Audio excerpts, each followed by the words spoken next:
But anyway, we're starting Hosea today. I was trying. I was trying to think how to do this. Um, Hosea's right after Daniel. It's in the Old Testament. And it's the thing about it is that nobody of us novices really knows how the Old Testament fits together. What was that? Nobody really knows how the Old Testament fits together. What prophet was preaching to what group of people, Southern Kingdom, Northern Kingdom. And then you start saying, well, you start talking about Southern Kingdom and Northern Kingdom, and you say, well, what is the Southern Kingdom? What is the North? What's that all about? Then you say, well, that just came from Civil War. Say, Civil War? I never heard anything about Civil War, So that's only the only thing I've ever said. It resulted from Civil War. And I thought, that's just not good enough. So I'm going to tell you where it came from. From David all the way through Ezekiel. And I think you'll see how it fits together when we as we go through it. But David, let me stand right here. David was king from 1009 BC to 969 BC, and then his son Solomon was the next king of Israel. I'm going to say Israel. Let's get that straight. Israel. There was no northern kingdom. There was no southern kingdom. It was just Israel. Then Solomon becomes king, and that was in 969, 970, right in there, and he was king until 922, all right, BC. Now, we stop right there, and we flip over to 1 Kings 9.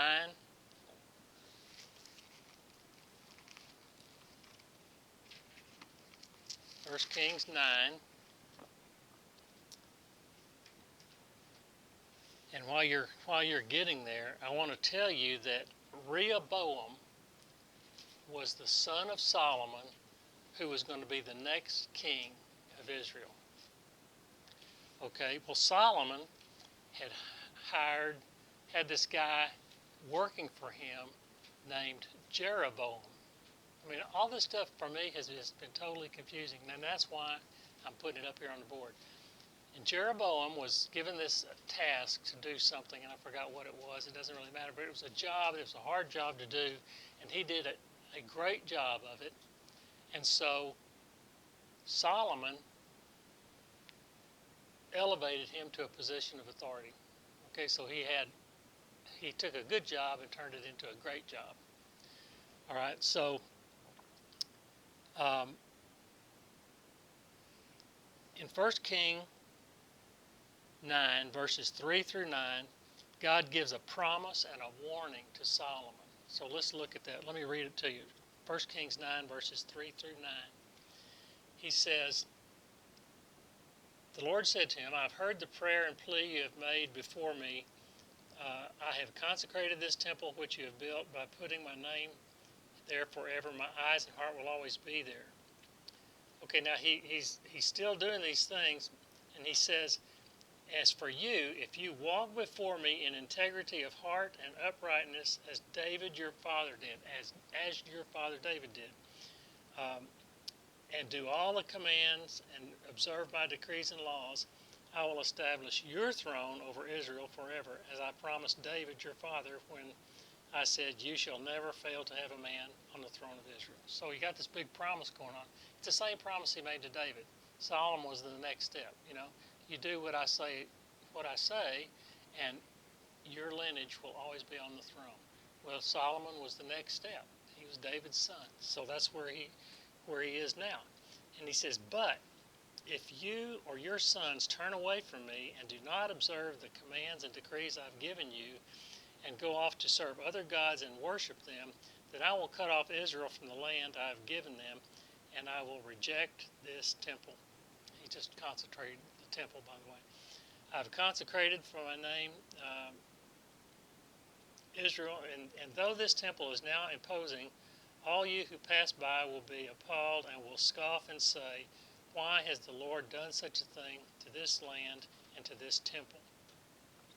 So he goes on and says, people will answer, because they have forsaken the Lord. There's that word, forsaken. Because they have forsaken the Lord their God, who brought their fathers out of Egypt, and have embraced their gods, worshiping and serving them. And that is why the Lord brought all this disaster on them. So he says, you keep my laws and commands and do and serve me, you had no problems. If you don't, your country is going to become a laughing stock. Basically, that's what that's saying.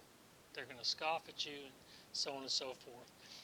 Then you jump over to chapter 11 of 1 Kings. 1 Kings 11, verses 1 through 4. And you get a smattering of Solomon's disobedience, is what you're going to see. King Solomon, however, loved many foreign women besides Pharaoh's daughter, Moabites, Ammonites, Edomites, Sidonians, and Hittites. They were from nations about which the Lord had told the Israelites, you must not intermarry with them. So you see the disobedience right away. Because they will surely turn your hearts after their gods. Nonetheless, Solomon held fast to them in love. He had 700 wives. Why anybody would want 700 wives? He had 700 wives of royal birth and 300 concubines, and his wives led him astray. As Solomon grew old, his wives turned his heart after the other gods, and his heart was not fully devoted to the Lord his God, as the heart of David his father had been. He followed Ashtoreth, the goddess of the Sidonians, and Moloch, the detestable god of the Ammonites. So Solomon did evil in the eyes of the Lord and did not follow the Lord completely as David his father had done. So right away, you're jumping from chapter 9 over to here. Chapter 9, he said, if you serve me, you got no problem. And you see here, he's got big problems because he did not follow what God said. Then you go to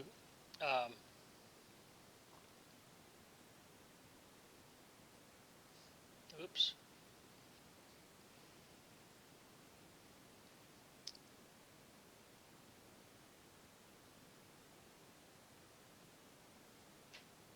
Okay, so jump down to verse 11 now. He said, since this is your attitude, and you have not kept my covenant and my decrees, which I commanded you. Keep in mind, this is Israel. That's all there is, Israel. All day long, Israel. And you have not kept my covenant and my decrees, which I have commanded you, I will most certainly tear the kingdom away from you and give it to one of your subordinates. You're starting to get a picture of what's getting ready to happen. I'm going to tear the kingdom away from you. Nevertheless, for the sake of David your father, I will not do it during your lifetime. So Solomon's got to be saying, dodged a bullet. I'm going to tear your kingdom away, but it'll be after you have gone on. I will tear it out of the hand of your son. So now he's getting more specific. I'm not going to just take away from you. Your son will be in power. I'm going to take it away from him. Yet I will not tear the whole kingdom from him. So we're getting closer to what's really going to happen. I will not tear the whole kingdom from him, but will give him one tribe for the sake of David my servant and for the sake of Jerusalem, which I've chosen. So he's saying, I'm going to split your kingdom. I don't know why he says one there, because we're going to find out later it's really two. He's going to have two tribes. Okay, so he had the blessing and the warning, and now he failed in keeping God forefront of his mind, and God's telling him this is what's going to happen. Your kingdom's going to be divided. So now Jeroboam, he was just somebody who's risen to power for his good work, receives a prophecy of a divided kingdom where he will uh, rise to power? Jeroboam. Jeroboam was the guy, remember what I told you? He was a guy just doing a good work who got elevated to a high position. But he was nobody, really. Nobody in power, with power. But he's going to get a prophecy in chapter 11, verse 34 through 39. So flip over there. Chapter 11, verse 34 through 39. Uh,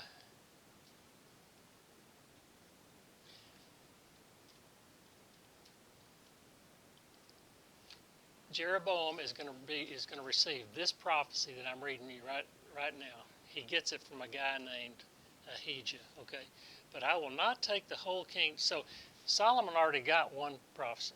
Now Jeroboam is going to get another prophecy. Here's what it says: But I will not take the whole kingdom out of Solomon's hand. I have made him ruler all the days of his life for the sake of David my servant, whom I chose and who observed my commands and statutes. I will take the kingdom from his son's hand and give you, Jeroboam, 10 tribes. All right, you got that so far?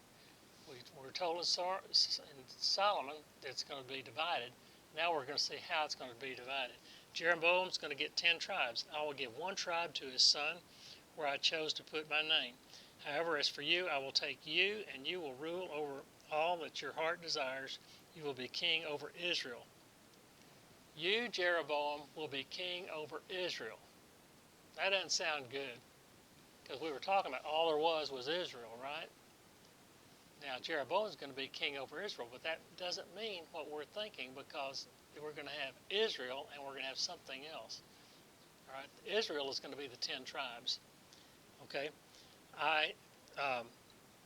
if you do what I command you and walk in my ways and do what is right in my eyes by keeping my statutes and commands, as David my servant did, I will be with you. I will build you a dynasty as enduring as the one I built for David, and will give Israel to you. I will humble David's descendants because of this, but not forever. Now here's the thing.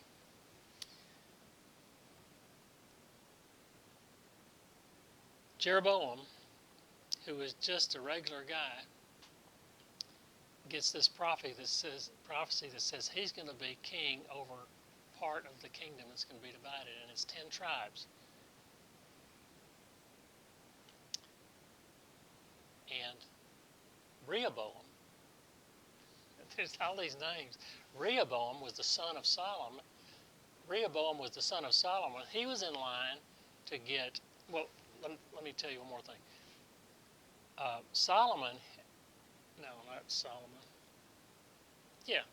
Solomon heard about this prophecy that Jeroboam was going to get the part of the divided kingdom. He tries to kill him, so Jeroboam flees. He runs away, and he flees to Egypt. All this is important. I'm not just telling you this just because of the sake of history. It's important to see how you get to where the Civil War actually happened. Okay, so he flees to Egypt. Solomon dies while he's gone. Jeroboam's gone. While he's gone to Egypt, Solomon dies. And his son Rehoboam, who's the guy that should be taking over the whole kingdom, is ready to take over the kingdom, and Jeroboam comes back. He thinks, well, Solomon's dead. It's safe to go back, and I'll just do whatever comes naturally, I guess. So Rehoboam is ready to take over. Jeroboam comes back. And what happens is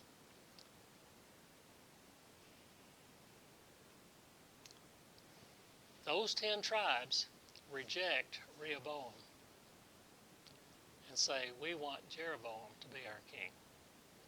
Okay, so they have war. We're not going to get into all that, but that's what happens. Those 10 tribes decide to go with Jeroboam, and the 2 remaining tribes, really, which is Judah and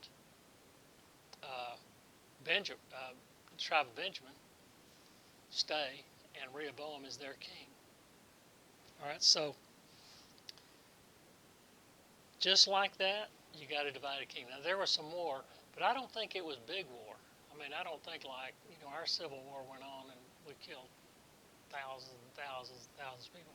I don't know how big this war was because nobody seemed to be upset about it. All right, now, but they had, now let me keep going.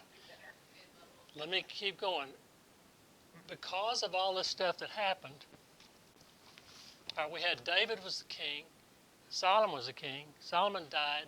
Rehoboam was in line for the throne, and he got the throne, but it was for the southern kingdom. So Jeroboam got the northern kingdom. He was the first king of the northern kingdom. So you're going to draw a line in history. That's when you start talking about the northern kingdom. Jeroboam was the first king. He wasn't even related to anybody. I don't think so. And that happened around 922, and he was king until 901 BC. That's all BC. And that specifically is tied to specifically the Lord saying, I'll give it up to your servant. Yep, that's the servant. That was the servant. Okay, then you get this jagged line. All that represents apostasy, spiritual unfaithfulness to God, sexual immorality, idolatry, all of that was happening. It goes 922 to 783, all right? Now in 783, You're saying within both kingdoms? both kingdoms. And if when we studied Ezekiel, we heard this, it talked about there was a parable of two sisters in Ezekiel. And the two sisters were the northern kingdom and the southern kingdom. They talked about how idolatrous the northern kingdom was, and they said the southern kingdom was worse. And it's when you hear what I'm getting ready to read to you, you're going to say, how could they be worse? But nevertheless, where was I going to read this? I do not want to mess this up. Oh, yeah, I remember. Okay, so when you get to 783, Hosea starts to minister. And he ministers all the way to 687. And Isaiah, and he's prophesying to the northern kingdom, mostly. I think we'll see some southern kingdom in there too. But he's prophesying to the northern kingdom. Okay, he's a contemporary with Isaiah, Micah, and Amos. And Micah and Amos were all prophets to the northern kingdom. And Isaiah was primarily to the northern kingdom, but he did both. The northern kingdom was going on right here. The really bad stuff doesn't happen to the southern kingdom till way over here somewhere. Okay, now Hezekiah, this really is important to keep all this stuff straight. Hezekiah, in 715, Hezekiah became king of Judah, and Judah was the southern kingdom. Okay, in 722, that's 715. In 722, the northern kingdom is conquered by Assyria. And what happened when they were conquered, they were taken into captivity and deported. They were forced to live a life of intermarrying with the peoples that they were deported to. Okay, I'm going to tell you, that's how they have become known as the 10 lost tribes. I'm going to tell you they're not lost. God knows exactly where they are, every one of them, and I'm going to show you how I know. Anyway, so 722 is when Assyria took the northern kingdom. They conquered them and sent them out. Okay, 715, Hezekiah becomes king, and right here is a squiggly line. I do not know what year this was, but Assyria has surrounded Jerusalem, and they are ready to take Jerusalem too. We've talked about this several times in here in the last few months. But what happened is, if God's not ready for that to happen, it does not happen. They are surrounded, and that night, I think it was the night before they were due to go in, God's angel killed all of them. They woke up, there's dead bodies everywhere. 185,000 soldiers. Sounds like a storybook, doesn't it? people want to explain how that happened, bubonic plague, all that stuff, and saying, I don't care how it happened. I know they woke up to 185,000 dead bodies. Okay, now, Hezekiah, just so you'll know, Hezekiah was told before that, right in here somewhere, he knew that Assyria was coming for him. And we read one of the Psalms about how sick he was and, was really upset and all that. Well, he was told, yeah, Judah is going to be conquered, but not during your lifetime. Okay, so then this was what happened. They get delivered from these 185,000 guys. It was then he dies in 687, and then you keep on going to 628, and Jeremiah comes on the scene, and he's prophesying to Southern Kingdom, right? Southern Kingdom, and he prophesies.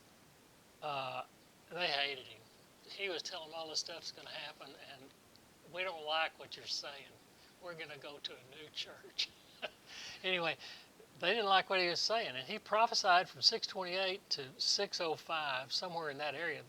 605 was when I believe, the dates are not that important, but about that time was when the first wave of captives were taken out of Jerusalem, taken to Babylon.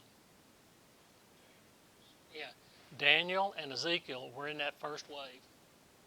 So they spent their whole time until they died in captivity in Babylon. By the time they got delivered out of there, Daniel was too old to go. Ezekiel might even have been dead by then. Okay, so now when we get to here, this is Babylon. We're through talking about northern. By the time we get to here, we're through talking about Northern Kingdom. Babylon is there. They've come on the scene now. They're the world power, and they want to take everybody, which they do. Nebuchadnezzar was king, and he was a powerful guy. So they took the Southern Kingdom. Okay, they put them in exile for 70 years, and that's forget my math. It's somewhere like that. But they were in captivity for 70 years, and the Babylonians were conquered, and they were allowed to go back. So that's the way all of that works.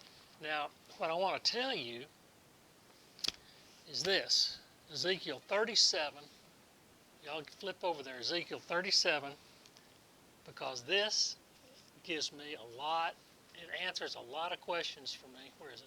Old Testament, Ezekiel 37. I always wondered, you got the 10 lost tribes. They're not lost. Are they lost, Wayne? Are those 10 tribes lost? God knows exactly. I always wondered, you've got all of these promises in the Bible about all the Jews coming back, going back to the land, all the things that can happen to all of Israel and all that. I'm saying, well, how's God going to decide who's a Jew and who's not? By the time they got all deported out of the Northern Kingdom, sent off to foreign lands, they intermarried with all these people. How does God know who he's going to call back to the land, who he's going to designate as being an Israelite and who's not? Well, you look at Ezekiel 37. Here's all you need to know. Ezekiel 37, verse 15 to 23.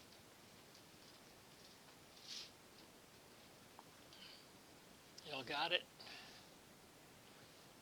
The word of the Lord came to me, Son of man, take a stick of wood and write on it, belonging to Judah and the Israelites associated with him. Then take another stick of wood and write on it, Ephraim's stick, belonging to Joseph and all the house of Israel associated with him. Join them together into one stick so that they will become one in your hand. Somehow or another, God knows where those people are, where that bloodline is, and how to distinguish it from whatever it is he needs to distinguish it from. And he's going to combine those two countries. He's going to take the Jews from the southern kingdom, and he's going to take the Israelites from the northern kingdom, and they are going to become one nation under one king. And that's what this is saying. So you don't have to worry about how he does it. You never know how God does things. How did he create the universe and everything in it? You can never figure out how he did it. You just know he did it. How's he going to do this? You don't know how he's going to do it. It's impossible to know because of the things I've been saying. They were sent off into northern Russia somewhere, by the Caspian Sea and the Black Sea, all that stuff up there. How does he know? Well, all it is, he is sovereign, omnipotent, omniscient, and all those things, and he knows how to do it, and he knows what he wants to do, and that's what he's going to do. So that's what happens. They're going to be joined back together. So that's really kind of, I know what I was supposed to do. Right there when we were talking about Isaiah, I was supposed to read something to you, and I'm going to do that right now. So we know they're going to be joined back together, but I want to just imagine we're back here again where I'm talking about Isaiah. Isaiah, born in 765 BC, prophesied 20 to till he was 20, from 20 to age 70. He ministered for 40 years. It ended with Manasseh succeeding Hezekiah. Hezekiah was right here. Manasseh was the next king, bad king. Who knows how Isaiah died? He was hiding in a tree. Exactly. They knew, had to know he was in there. They say, hey, bud, let's go over here and cut this tree down. Do it over the wood cutting saw and cut that tree in half with Isaiah in it. If you go over to the Hall of Fame of Faith, it talks about, I think that's where it was, where it talks about the prophets, how a lot of them died and all this and that. One of them was sawed in two. Here's talking about Isaiah. And that comes from extra biblical sources and things like that. But nevertheless, that's how he died. So it seems axiomatic. I wrote this here because I love it.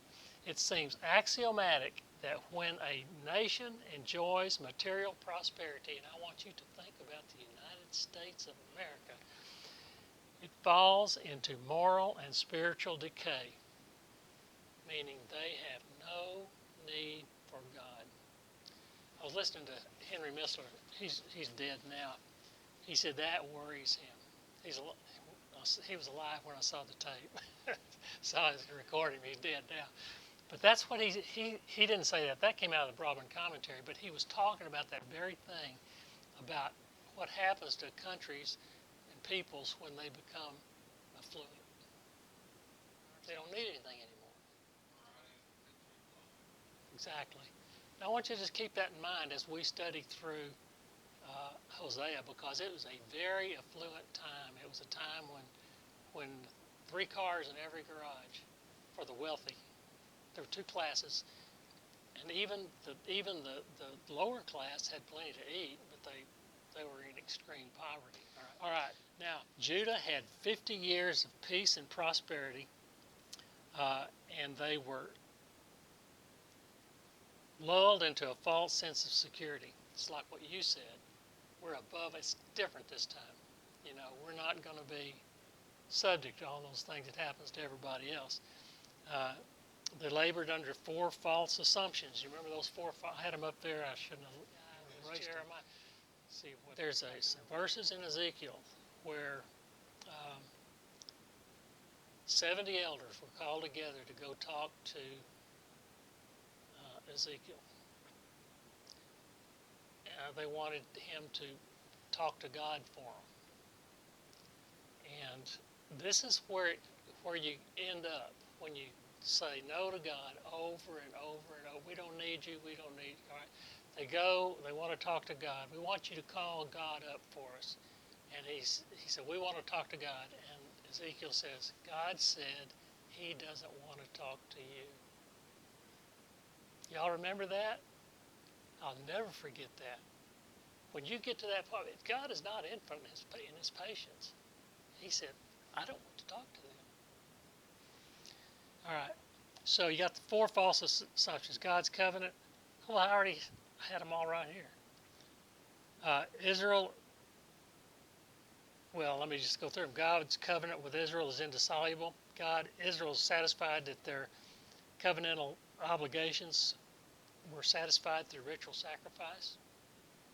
doesn't matter what the condition of her heart is. I'll just keep sending my money to the church. That's all there is to it. I'll send my bull up there and we'll have it sacrificed.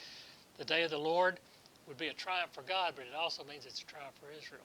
That was the big one that they mistaken. And no matter how bad things get, he won't destroy Jerusalem because that's where he lives. That's where the temple is. Okay. Now, really don't need to go back to this, but Isaiah 1, I never forget that. Isaiah 1 was where Isaiah was talking to the people, and he kept talking about, God said, I don't need any more of your sacrifices. You remember that? He says, I don't need you any more of your uplifted hands. And when you come into my courts, it's like you're trampling them down. That was the condition when Isaiah was prophesying right there before that happened. He was telling them, you need to get right. You need to make some changes. That's what Isaiah was telling them. Okay, so we won't read that again. We've read it so many times. But the setting, I want to see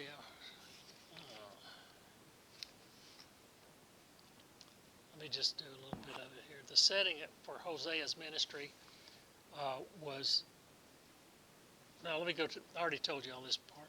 The religious setting was not surprising, knowing that they were idolatrous people. Look at the people through their intermarrying with Canaanites had widespread, it's unbelievable, had widespread acceptance of Baal religious practices.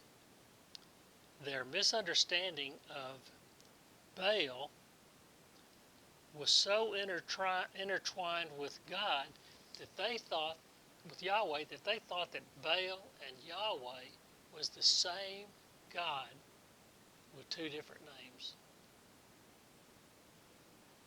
That's how far, this thing right here, that's what happened in there. Right there. I had a squiggly line. All that stuff about Canaanite gods and gods of Israel just got they said it don't matter what we believe, as long as we believe with all our heart, that kind of thing.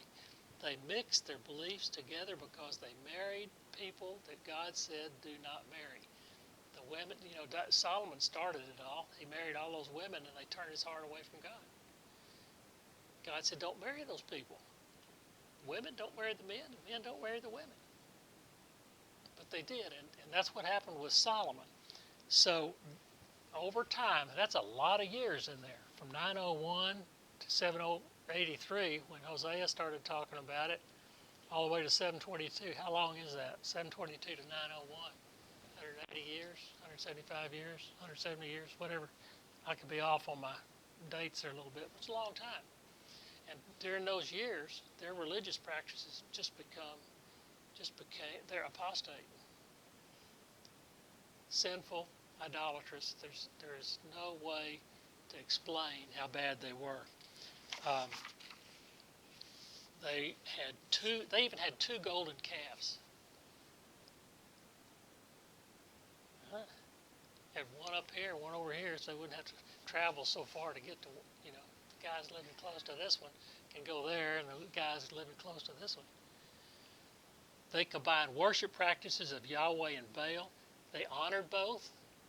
This is, for us, it's hard to accept, except that it's really not that hard to accept in the day and time that we live. They honored both.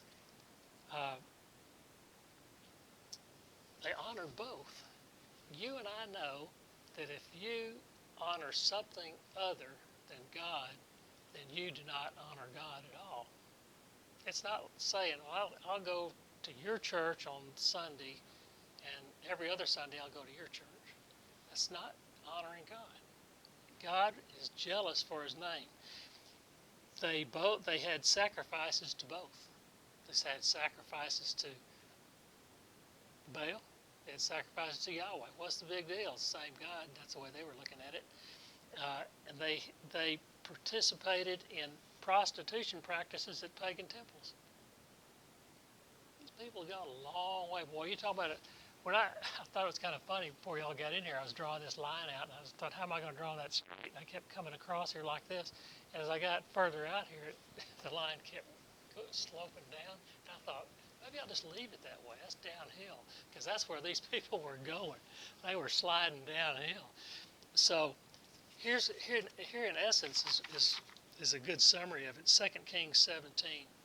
Y'all flip over there. We're getting close to the end. 2 Kings 17. It's amazing is what this is.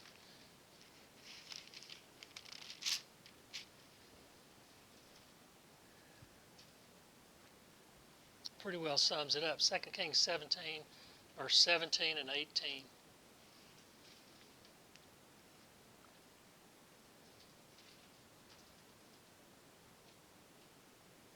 Well, there's more. It's got to be more than that.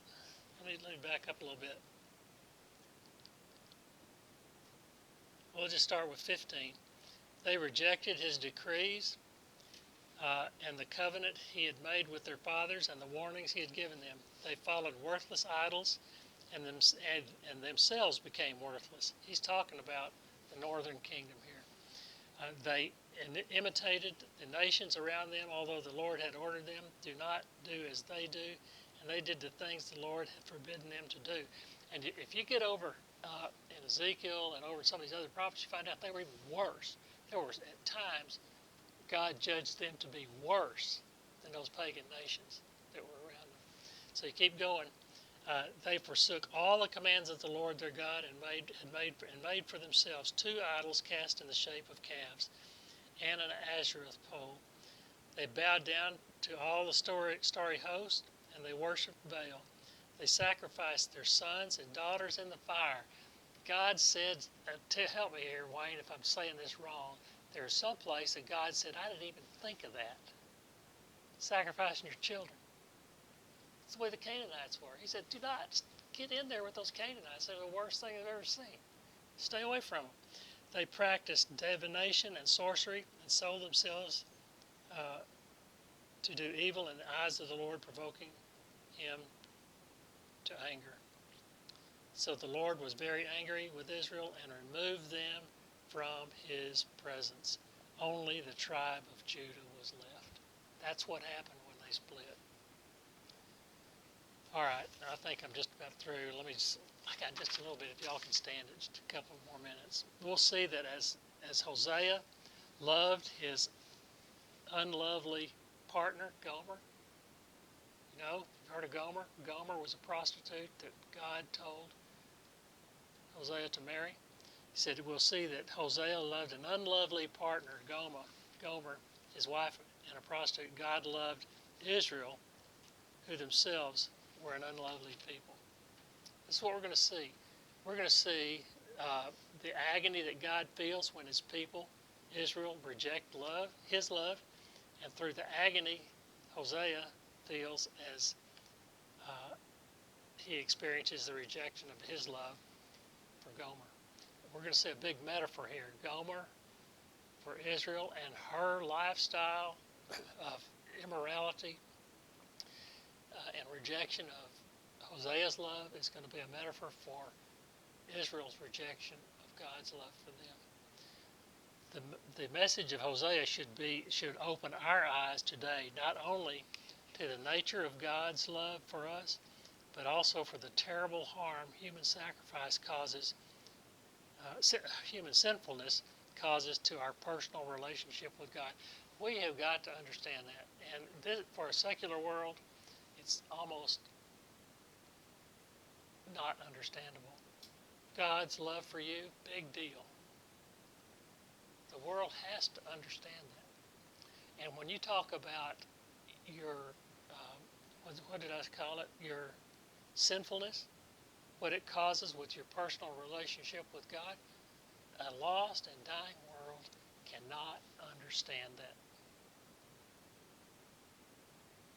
And yet they have to. They're going to have to come to an understanding of it or they're going to be judged.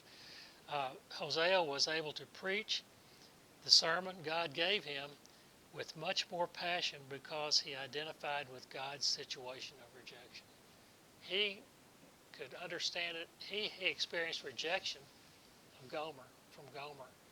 And so he could understand how God felt. Missler said he wanted to say God was frustrated with it, but he said he knows that's not true, but it looks that way. Just frustrated with it. You just go chasing after somebody. He really chased out. He went the extra mile trying to, through discipline and other ways, to get Israel and Judah to come back to him. And they just wouldn't do it because they rejected his love for them. We'll see that through Gomer's rejection of Hosea. That's all I got. I made it through.